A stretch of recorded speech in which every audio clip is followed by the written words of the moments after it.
दिन दामोदर दत्त स्कूल से आए तो देखा कि अम्मा जी खाट पर अचेत पड़ी हुई हैं। स्त्री अंगीठी में आग रखे उनकी छाती सेंक रही है और कोठरी के द्वार और खिड़कियां बंद हैं। घबराकर कहा, अम्मा जी क्या दशा है? स्त्री, दोपहर ही से कलेजे में एक सूल उठ रहा है, बेचारी बहुत तड़प रही हैं। दामोदर, मैं जाकर डॉक्टर साहब को बुला लाऊं ना? देर करने से शायद रोग बढ़ जाए। अम्मा जी कैसी तबीयत है? माता ने आंखें खोली और कराहते हुए बोली, बेटा तुम आ गए, अब न बचूंगी। हाय भगवान, अब न बचूंगी। जैसे कोई कलेजे में बर्छी चुभा रहा हो, ऐसी पीड़ा कभी न हुई थी।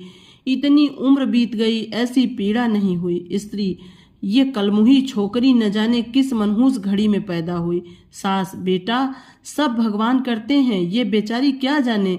देखो मैं मर जाऊं तो उसे कष्ट मत देना। अच्छा हुआ मेरे सिर आई, किसी के सिर तो जाती ही, मेरे ही सिर सही। हाय भगवान, अब न बचूंगी। दामोदर, जाकर डॉक्टर बुला लाऊं?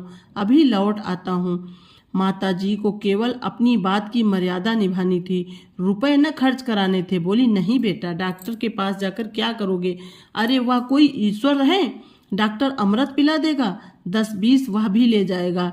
डॉक्टर वैद्य से कुछ न होगा। बेटा तुम कपड़े उतारो, मेरे पास बैठकर भागवत पढ़ो। अब न बचूंगी। हाय राम। दामोदर, तेतर बुरी चीज है, मैं समझता था कि ढकोसला ही ढकोसला है। स्त्री, इसी से मैं उसे कभी मुंह नहीं लगाती थी। माता, बेटा बच्चों को आराम से रखना, भगवान तुम लोगों को सुखी रखे। अच्छा हुआ मेरे ही सिर गई, तुम लोगों के सामने मेरा परलोक हो जाएगा।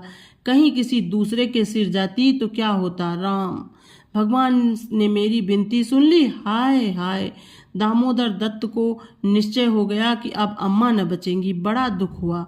उनके मन की बात होती तो वह अम्मा के बदले तेतर को न स्वीकार करते। जिस जननी ने जन्म दिया, नाना प्रकार के कष्ट झेलकर उनका पालन पोषण किया, अकाल वैधव्य को प्राप्त होकर भी उनकी शिक्षा का प्रबंध किया, उसके सामने एक दुधमुही बच्ची का क्या मूल्य, जिसके हाथ का एक गिलास पानी भी वह न जानते थे।